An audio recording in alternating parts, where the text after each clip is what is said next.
To another Fighting Spirits podcast.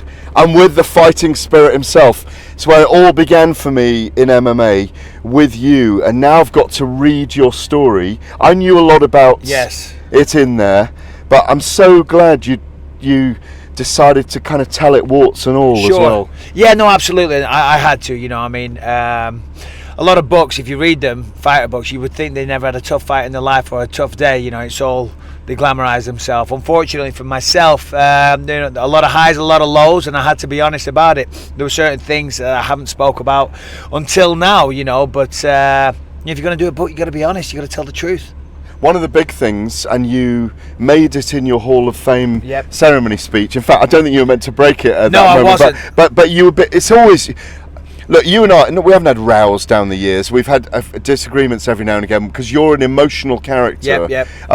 You are just an emotional character. What 100%. I love about, and you're very honest though, Mike, as well. I try to be. No, but you are. But you're. And sometimes that's a fault. Sometimes I'm honest to a fault. Sometimes I got to learn to bite my tongue a little bit. Yeah, but you'd said, and I thought it was brilliant, and that's why I was so pleased to hear it live the first time you said it.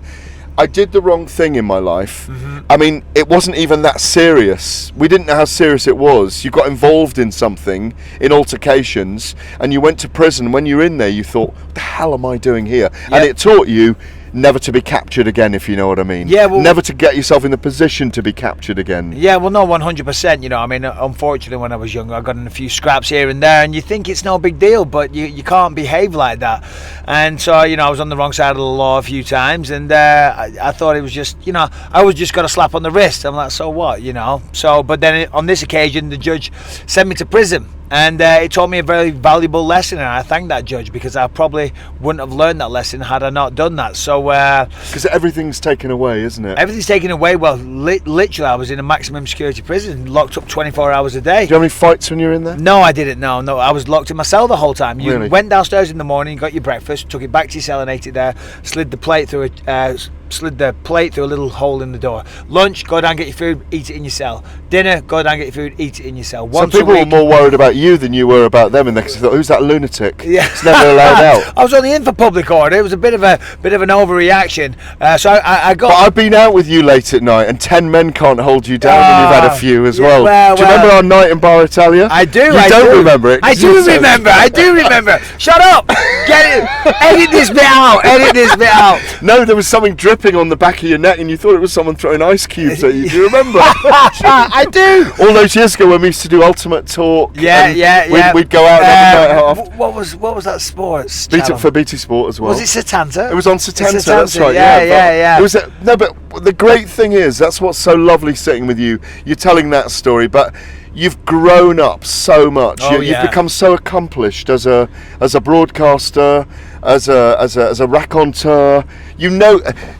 I've always loved telling the stories of fighters, but you love telling the stories of fighters and what goes on as well, don't you? No, absolutely I do, and that's why I do a podcast. Believe you me, but I have a great time doing that because believe you me, because I love talking about the fight game, and of course the guy I do it with, Lewis, he's a funny comedian as well. So we have a good old time. Sometimes we get a little too carried away, and we might get a little controversial at times, but we're just having fun. We don't mean any offence to anybody. But yeah, the fight game was very good to me. It enriched my life in ways that I never imagined possible. That's why I stuck around for so long, because that was my security blanket. All I ever knew was fighting. But then I retired, I stepped away, and so far so good. I mean, the first time I met you was 2006, I think. You just won the Ultimate Fighter. Yep.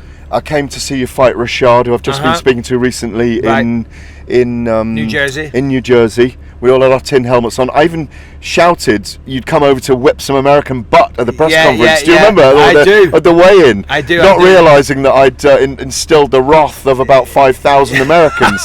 But from there on, I haven't covered every single fight of yours, but I've covered or followed or watched in detail your entire career. I've worked with you on TV at BT Sport. Your career as the book Quitters Never Win. Your journey in those 3 semi-finals, if you like, till you got to the world title is extraordinary. And also, I can remember sitting in my old car doing a podcast That's with you right, once, I remember it well. And you said we went for Lane. curry. We went for curry Brick Lane, and you said to me, "I will not be happy if I can't tell my grandchildren when we're in pipe and slippers that I never fought Anderson Silva in my division in the best of the era." Yep. No, 100%. And you've done it. Yeah, a lot of and you people, won. A lot of the questions are, so what was the highlight of your career? And I say, well, it's hard to pinpoint that because I always wanted to face Anderson, which I did that, and I won. So that, for me at that time, that was, the highlight. Then I fought for the belt on short notice, and I won that. So that was obviously a highlight. But then defending the belt in Manchester on UK soil against Dan Henderson. In that, a weird hour at 6 o'clock in the bloody morning. So that was definitely a highlight. You were good at that because you practice leaving nightclubs and having fights at 6 No, but it was weird that night, wasn't it? No, it was a pain in the ass. And it was I don't mean it was a carbon copy of the first fight. Yeah. But it was very similar to the first fight. Yeah, no, I got And you had to go down, you get up. Yeah, It was amazing. Well, really. I kicked the crap out of him for 5 rounds, but I got caught with 2 good shots that nearly knocked You didn't me get out. outclassed. I didn't get outclassed, Gareth. That's what he said in his first write-up. I'm like, you're full of shit, UFC Gareth. 100. I said, you didn't talk to me for a year. Well, that's because you didn't talk to me, Gareth. You didn't talk to me because I wasn't the flavour of the month anymore. He didn't want to talk to me. He just walked right past me. He came into my dressing room before a fight. I thought, Gareth's coming up for a few words. He's walking towards me, and he goes right past me. To John Jones or whatever. No, to Dan Hardy. Was it Dan Hardy? I'm like, so Gareth can go fuck himself. But we still hug and kiss and make up whenever we see each other. Of course, 100%, mate. Yeah, it's been a lot of fun and good times. When you did the Hall of Fame ceremony speech a couple of weeks ago, yep, I thought you were choking back tears every now and again. I was definitely. I mean, I didn't realise what a momentous occasion that would be, to be honest. A lot of people said, "How's it feel, Hall of Fame?" And I was kind of. I was kind of indifferent about it. I was like, it's cool, it's great. But until I got there on the moment. In fact, the auto cue. Yeah, well, no, that's right. They had a speech in the auto cue. I'm like, I'm just going to wing it. Speak from the heart. It's better. But also, and this sounds bad as well. They're like, what? How's it feel? You've been put in the Hall of Fame. A part of me was like, well, I should fucking think so. If I'm honest, I give my heart and soul for that company and literally parts of my body. Do you know what I mean? And I did some good things that I'm proud of. But until it came, I didn't realise, as I say, what a monumentous occasion it was. You won the belt, which you wanted so much. You avenged defeat to Luke Rockhold. You beat Dan Henderson and avenged that defeat. You beat Anderson Silva again on another incredible night, wasn't it? That one in London. Oh my word, yeah, absolutely. That fight in London was. The levels of yourself you had to go into to win. Yeah, absolutely. Well, that's why I'm glad it happened the way it did. The adversity I had to fight through in rounds 4 and 5 because he caught me with that knee in round 3. Everyone thought the fight was over. My face was bust up. There was blood everywhere. I had about 50 stitches in my face, and everyone thought I was done. But I got up and I dug deep, and I'm glad that happened because it made it much more epic. It was really incredibly epic. I remember interviewing you both over in East London for BT Sport that week in the build-up show, and you said to me, and Jason Perillo, who's obviously been amazing for you as a coach in the latter part of your career, very much so, and kind of honed your technique, I think, and your strategies and your calmness. More the mind. Yeah, with Brian Kane and all those kind of guys as well. I just remember you saying, "You watch. I'm going to beat this guy. I am not leaving that octagon until I've beaten him." Oh, no, for sure, absolutely. You would have had to kill me to stop me that night, which, unfortunately, he nearly did. No, I haven't been within kissing distance with you for a while. Well, don't plan on singing the lips on me, Gareth, because it's 2019 and God bless to all other men, but I don't swing that way. Me neither, but the point I'm making is I'm really near. I'm looking at your eyes. And yes. Now, for ages, I had seen a very dark right eye, I think. Yeah, well, no, it looks really so much weller now. Yeah, and that's part of the body you've given to this course. Yeah, no, 100%. This is fake as well, Gareth. It's a prosthetic. Is it really? It's a prosthetic. Yeah, I could shock you right now and pull it out. But are you being serious? I'm being deadly serious. Yeah. So there's no eye anymore. No, there's a prosthetic. That's why it looks so good. That's why it looks normal. So you are one-eyed now? Yeah, 100%. Yeah. I'm so sorry to hear that. It's all good. It is what it is. It's a little seeing everything in 2D has its challenges. And I pretty much fought the last 5 years of my career with one eye. You know, passing the medicals was very, very difficult. I did it by the skin of my teeth. But yeah, fighting in 2D and living in 2D definitely has its challenges. But was it too damaged for the repair then? Oh yeah, 100%. Totally gone. The nerve endings all shot, completely dead. See, the retina detached and it redetached, and then I got a really, really bad case of glaucoma, and it just killed all the nerve endings. So nothing can ever be done. So the oil that was in there for that period of time was just preserving the eye as it was? Yeah. Well, there's a lot of bullshit I said along the way, mate. Do you know what I mean? To appease doctors and commissions and things like that, you know. So, but there was the oil was in there to fix the detached retina, you know. But then it redetached. But then once the glaucoma came, it caused everything to be. It was just a waste of time. It was a really, really bad case of glaucoma. So people's eye pressure normally between 9 and 20. As long as it's between that, it's fine.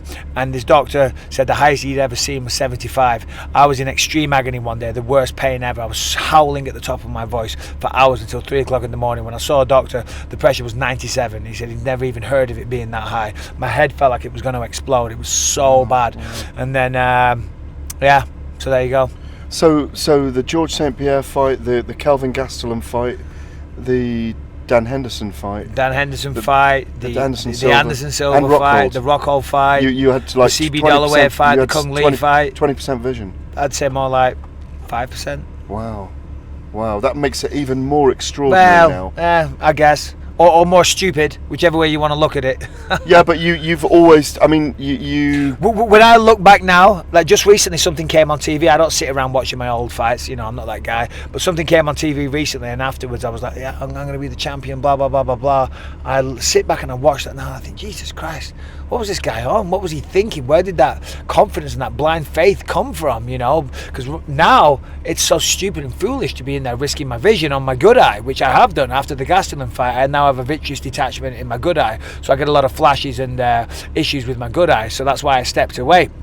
But to look back at that guy that was risking all that and still fighting at such a high level, it's mind-blowing. It's crazy.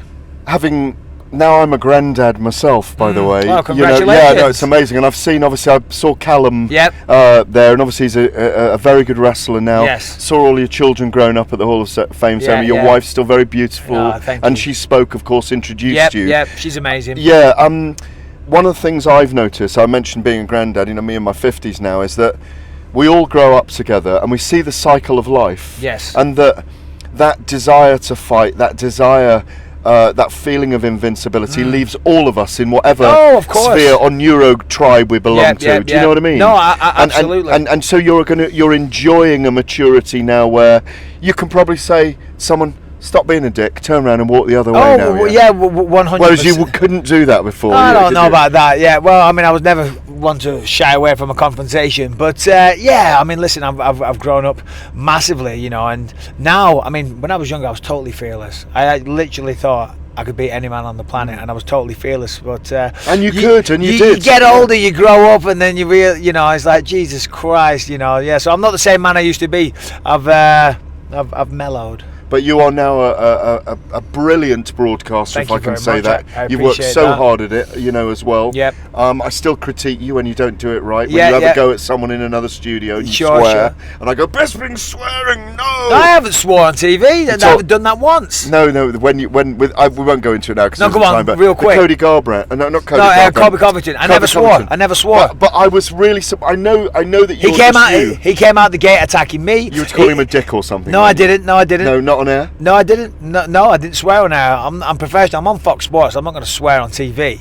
But I was very surprised. He attacked my eye. Okay. He attacked my eye. He attacked everyone else on the thing. He came out the gate, and he thrives in those controversial moments. So I thought, okay, I'll be a sparring partner for you. This is what you want to do. You want to create some buzz, some hype. Yeah, you got the perfect match here, buddy, because I'll give you as good as you get. And people can talk shit all they want, but we're talking about it now, and it was a good moment, and probably the best thing he ever fucking did. The great thing is that if you'd been in the same weight division, you'd have ended up having a fight. Oh yeah, definitely. Probably in the car park. Yeah, exactly. Listen, it's brilliant to catch up with you. I celebrate the fact that I've been involved in some ways in your career. And I do too, Gareth. I do. And that's, and sorry to cut you off there. That's one of the wonderful things that mixed martial arts has brought to me. I've met so many interesting people like yourself. Made a lot of friends. It's as I said before, it's enriched my life in many ways that I never would have seen possible. Cheers, mate. Yeah, cheers. Thank you. No, thank you. Very quick one.